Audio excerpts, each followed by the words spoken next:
Hey there, I'm estate planning attorney Paul Rabelais, and in this video I will address the top reason why Americans may want to consider establishing a living trust. So there are many reasons why people all across America set up living trusts. In fact, to do this topic justice, I'm going to make 11 different videos on the top 11 reasons Americans establish a revocable living trust, and I'll put them all in a YouTube playlist titled Reasons Americans Create Living Trusts. But before we discuss the several reasons why people establish a living trust, we should first discuss what a living trust is through an example. Let's say the married couple, Fred and Wilma Flintstone, are realizing that they're not getting any younger. They have one child named Pebbles. After working for many years at the Slate rock and gravel company, Fred and Wilma have acquired numerous assets. They have their home, another rental property, investments, bank accounts, and vehicles. Fred and Wilma would like, when one of them passes away, for the survivor of them to remain in control of what they've built together. And when both Fred and Wilma are gone, they want everything they've worked for to be for their only child, Pebbles. So Fred and Wilma work with an attorney to build the Fred and Wilma Flintstone Revocable Living Trust, and they name themselves as the initial co-trustees of the trust. The trustee or the co-trustee is the person or people who are in charge of managing the trust. They provide in their trust instrument that when one of them dies, the surviving spouse will be the sole trustee.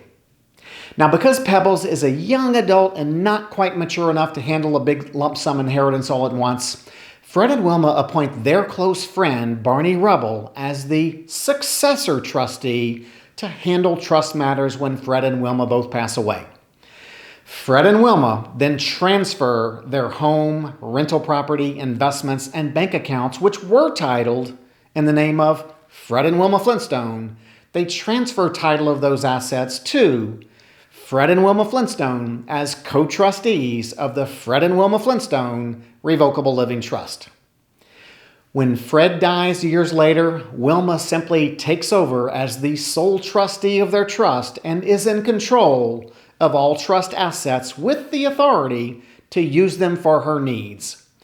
And then years after Fred dies, when Wilma dies, Barney steps in, manages the trust assets, and makes distributions to or for Pebbles under the customized terms that Fred and Wilma established when they created their living trust.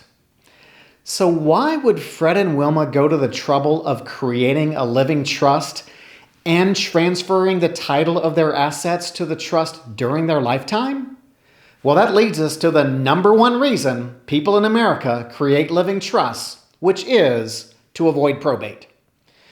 The idea behind this concept is that assets that are titled in your name when you die become frozen and no survivors can access them until attorneys are hired, court proceedings take place, and months or years of waiting are required before survivors can access the assets that are in the name of a deceased person, even if the deceased person created and left behind a last will and testament. The writing of a will does not help survivors avoid probate. The concept of creating a revocable living trust to avoid probate involves establishing a living trust and then transferring title of your probate assets, those assets that would be frozen upon your death and required to go through probate if they were in your name, transferring those assets to your living trust during your lifetime so that when you pass away, your house, other real estate, stock, business interests, LLCs, and other assets are not frozen. You see, assets in a living trust when you die are not frozen and do not need to go through probate when you die. Only assets titled in your name when you die must go through probate. So for example, if Fred and Wilma had each created a last will and testament and no living trust, and they kept the ownership or title of their assets in their own name, then when Fred died, assets titled in Fred's name would be frozen. Wilma could not sell the house. Wilma could not access investment accounts that were titled in Fred's name, and Wilma could not sell the rental property until Wilma hires probate lawyers like myself, incurs what some perceive as significant expense and months or years of delay, as she waits for judges to sign court orders at the conclusion of the court and attorney involved probate process. Now, don't get confused by thinking you always need to transfer all of your assets to your living trust. For example, your IRAs, 401k accounts, and life insurance. As long as beneficiaries are designated, they bypass the probate process.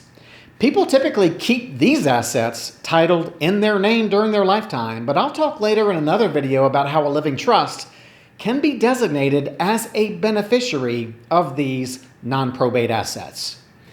And state legislatures around the country continue to pass legislation to enable certain assets to be passed along to survivors outside of probate, such as assets that are titled joint tenants with rights of survivorship, payable on death, or transfer on death, TOD. But even with all of that, it is likely that if you've accumulated a number of different classes of assets over the years, a probate is likely to be necessary when you pass away, unless you properly established your living trust and retitled the necessary assets into the name of your trust. So by Fred and Wilma both setting up their living trust and funding their living trust. Again, funding is that process of transferring title of assets from Fred and Wilma to Fred and Wilma as co-trustees of the Fred and Wilma Living Trust. They stayed in complete control of all of their assets during their lifetime. And when Fred died, no assets were frozen. Wilma was able to stay in control of all of their assets without having to go through the typical court and attorney-involved probate proceeding. And when Wilma died years later, Barney was able to step in the next day as successor trustee and make sure trust assets were distributed to Pebbles in accordance with Fred and Wilma's wishes. All of that done outside of the expense, delay, and hassle of probate. This likely saved the Flintstone family and the Flintstone estate tens of thousands of dollars in estate settlement legal expense, and it saved months or years of delay in the estate settlement process. And finally, from someone who has been an executor several times and someone who has been the attorney for the executor and heirs thousands of times, the living trust simply eliminated a lot of nuisance, hassle, and government intrusion in the Flintstone affairs. The rest of the reasons people establish living trusts are not talked about as much as the avoid probate reason, but nonetheless, they can be important reasons someone would create their living trust. So as I make these videos and insert them into the YouTube playlist titled Reasons Americans Create Living Trusts, you'll watch those as well to put yourself in a position to make some good and informed decisions for yourself and your family. And when you are ready to get serious about working with an attorney to make sure your legal affairs are set up the best and most efficient way possible for yourself and your loved ones, click on the link in the description below to get started. Now have a great day.